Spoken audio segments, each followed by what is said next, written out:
శక్తిపీఠాలు. మనలో చాలామందికి శక్తిపీఠాల గురించి తెలియదు. శ్రీ మహావిష్ణువు తన సుదర్శన చక్రంతో సతీదేవి శరీరాన్ని ముక్కలుగా చేశారు. ఆ ముక్కలుగా పట్టిన స్థలాలే శక్తిపీఠాలు. అసలు ఎన్ని శక్తిపీఠాలు ఉన్నాయి? ఒక్కో పురాణం ఒక్కో రకంగా చెప్తి.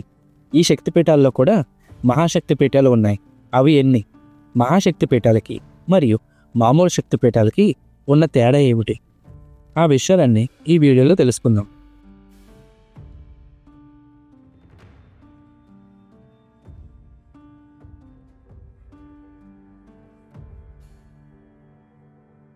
హాయ్ గైస్, మనందరికీ శక్తిపీఠాలు ఉన్నాయని తెలుసు, కానీ ఎక్కడెక్కడ ఏ శక్తిపీఠాలు ఉన్నాయి అని తెలియదు. అసలు ఎన్ని ఉన్నాయో కూడా చాలామందికి తెలియదు. శ్రీ మహావిష్ణువు తన సుదర్శన చక్రంతో సతీదేవి శరీరాన్ని ముక్కలుగా చేసినప్పుడు 51 భాగాలుగా ఆ ముక్కలు పడ్డాయి.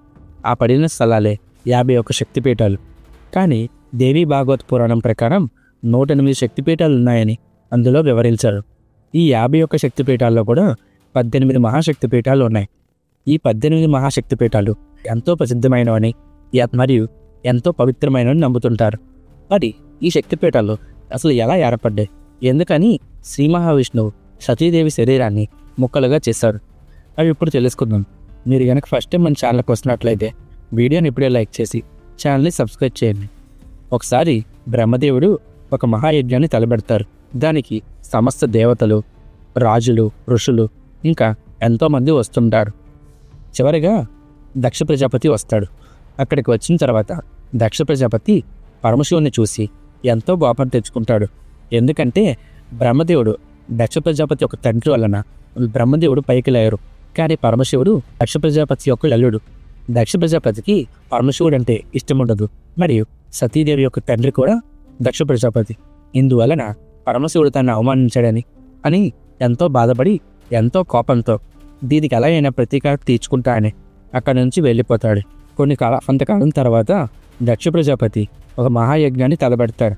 దానికి సతీదేవి మరియు పరమశివుడు తప్ప సమస్త దేవతలు మరియు ఋషులు అందరినీ ఆహ్వానిస్తాడు. సతీదేవి దేవతలందరూ ఎక్కడికో వెళ్ళడం చూసి ఎక్కడికా అని బాగా ఆలోచించి తా తండ్రి ఒక మహాయజ్ఞం చేస్తున్నారు అని తెలుసుకొని ఎంతో ఆనందపడుకుంది. ఆ విషయాన్ని పరమశివుడు చెప్పడానికి వెళ్ళి పరమశివుడితో ఇలా చెప్తుంది. అప్పుడు పరమశివుడు అక్కడికి వెళ్ళొద్దు అని అనడంతో సతీదేవి కొంచెం కోపం తెచ్చుకుంటారు. పరమశివుడితో నేను అక్కడికి ఎలాగైనా వెళ్తాను అని అనడంతో పరమశివుడు సరే అంటారు. వెనకాలే నంది కూడా వెళ్తాడు. అక్కడికి వెళ్ళిన తర్వాత దక్ష ప్రజాపతి సతీదేవిని చూసి నిన్ను ఇక్కడికి ఎవరు రమ్మన్నారు, మేమెవరో నిన్ను పిల్లలేదు కదా అని అనగా సతీదేవి కొంచెం బాధపడుతుంది. అక్కడున్న దేవతలు, ఋషులు అందరి ముందు దక్ష ప్రజాపతి పరమశివుని మరియు సతీదేవిని ఎంతగానో అవమానిస్తాడు.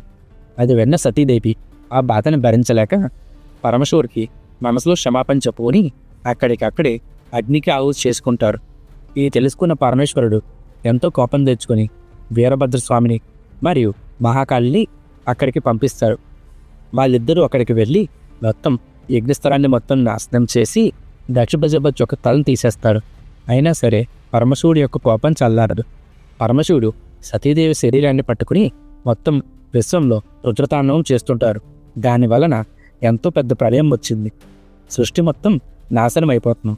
అప్పుడు దేవతలందరూ శ్రీ మహావిష్ణువు దగ్గరికి వెళ్ళి ఎలాగైనా దీన్ని ఆపండి అని అనగా శ్రీ మహావిష్ణువు తన వాహన గరుడ ఎక్కి ఎక్కడైతే పరమశివుడు రుద్రతాండవం చేస్తున్నారో అక్కడికి వెళ్ళి తన సుదర్శన చక్రంతో సతీదేవి శరీరాన్ని ముక్కలుగా చేస్తారు.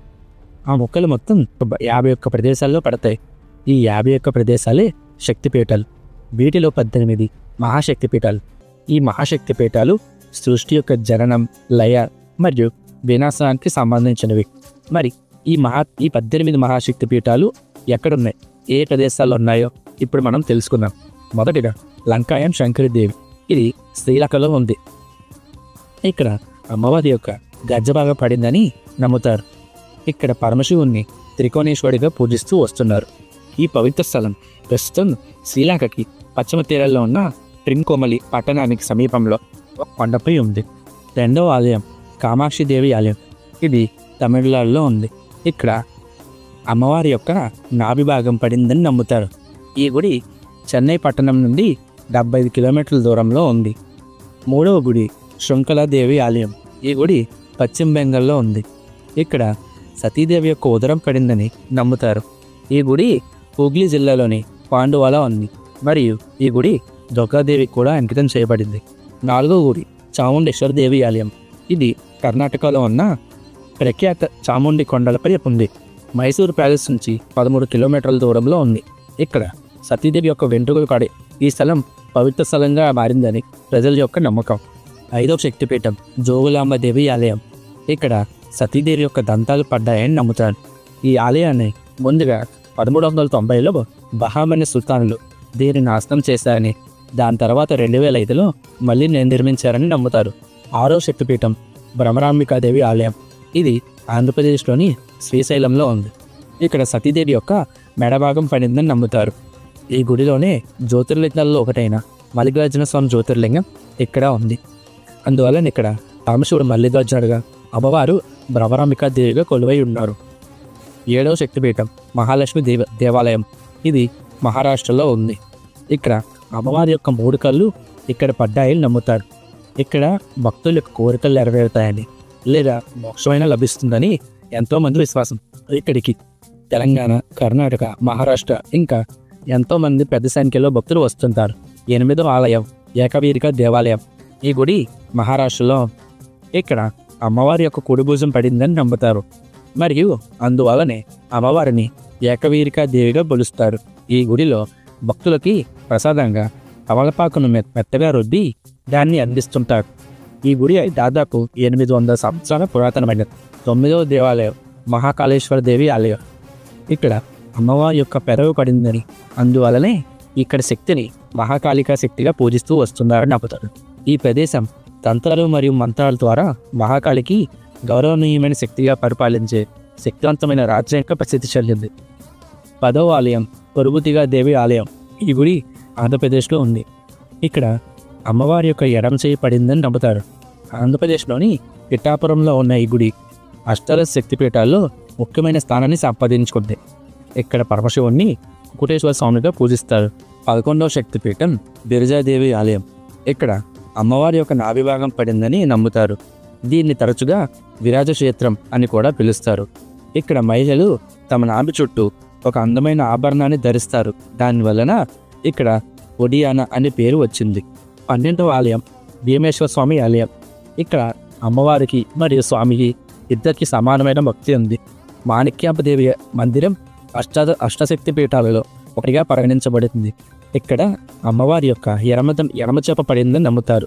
పురాణాల ప్రకారం శివలింగాన్ని సూర్యదేవుడు ఇక్కడ నిర్మించాడని మరియు వ్యాస మహర్షి ఈ పవిత్ర స్థలంలో భగవంతుడికి పూజలు చేశారని నమ్ముతారు. 13వ ఆలయం కామాఖ్యదేవి ఆలయం. ఇక్కడ ఈ గుడి అస్సాంలోని గౌహతిలో ఉంది. ఇక్కడ అమ్మవారి యొక్క యోని భాగం పడిందని నమ్ముతారు. అందుకే ఈ గుడిని యోని మండలం అని కూడా పిలుస్తూ ఉంటారు. ఈ కామాఖ్యదేవి ఆలయం ప్రస్తుతం భారతదేశంలో ఉన్న ఎంతో ప్రసిద్ధ దేవాలయాల్లో ఒకటి. 14వది అలోపిదేవి ఆలయం. ఇది ఉత్తరప్రదేశ్లో ఉంది. ఈ ఆలయంలో ఎటువంటి దేవతా విగ్రహాలు ఉండవు. వాటికి బదులుగా ఒక చెక్క బండి లేదా ఒక డోలి ఉంటుంది. దాన్ని పూజిస్తున్నారు కాబట్టి ఈ గుడికి ఒక ప్రత్యేక లక్షణం కలిగి ఉంటుంది. ఈ గుడిలోని అమ్మవారి శరీరంలో ఉన్న చివరి భాగం ఇక్కడ పడింది. అందువల్లనే ఈ గుడిని ఎంతో పవిత్రమైనగా భావించి అలోపి లేదా అదృశ్య ప్రదేశంగా పిలువబడుతుందని భక్తులు చెప్తున్నారు. 15వ ఆలయం జ్వాలాముఖి దేవి ఆలయం. ఈ గుడి హిమాచల్ ప్రదేశ్లోని జ్వాలాముఖి పట్టణంలో ఉన్న ఒక ప్రసిద్ధ శక్తిపీఠం. ఇది కాంతి దేవత లేదా జ్వాలాదేవి అని కూడా పిలుస్తారు. ఇక్కడ అమ్మవారి యొక్క నాలుక పడిందని, ఈ గుడిని పాండవులు కూడా సందర్శించారని చెప్తుంటారు. 16వ ఆలయం మంగళగౌరి ఆలయం. ఈ గుడి గయాలో ఉంది. ఇక్కడ అమ్మవారి యొక్క వక్షస్థలం పడిందని నమ్ముతారు. ఈ గుడిని 15వ శతాబ్దంలో నిర్మించారని మరియు వైష్ణవ తీర్థయాత్రకి ఇది ఒక కేంద్రమైన స్థానమని నమ్ముతుంటారు. 17వ ఆలయం విశాలాక్షిదేవి ఆలయం. ఈ గుడి మణికర్ణిక దహన సంస్కారాల స్థలానికి సమీపంలో ఉంది. భాద్రపదం క్షీణిస్తున్న పక్షంలో 3వ రోజున జరుపుకుంటాడు. 18వ శక్తిపీఠం శారదాపీఠం. ఇది జమ్మూ అండ్ కాశ్మీర్లో ఉంది. శివుడు సతీదేవిని మోస్తున్నప్పుడు ఆమె కుడి చేయి పడుకోయే ప్రదేశం ఈ శక్తిపీఠం. ఇవి 18 మహాశక్తిపీఠాలు. ఈ 18 మహాశక్తిపీఠాల మీదే సృష్టి యొక్క జననం, లయ మరియు మరణం ఆధారపడి ఉన్నాయి. మీకు గనక ఈ వీడియో నచ్చినట్లయితే వీడియోని లైక్ చేసి ఛానల్ సబ్స్క్రైబ్ చేయండి. ఈ 18 శక్తిపీఠాలే కాకుండా మిగిలి ఉన్న ఎన్ని శక్తిపీఠాలు ఉన్నాయి, మరి 108 శక్తిపీఠాలు ఎక్కడెక్కడ ఉన్నాయి, వాటి గురించి ఒక వీడియో చేయాలా వద్దని కింద కామెంట్ సెక్షన్లో చెప్పండి.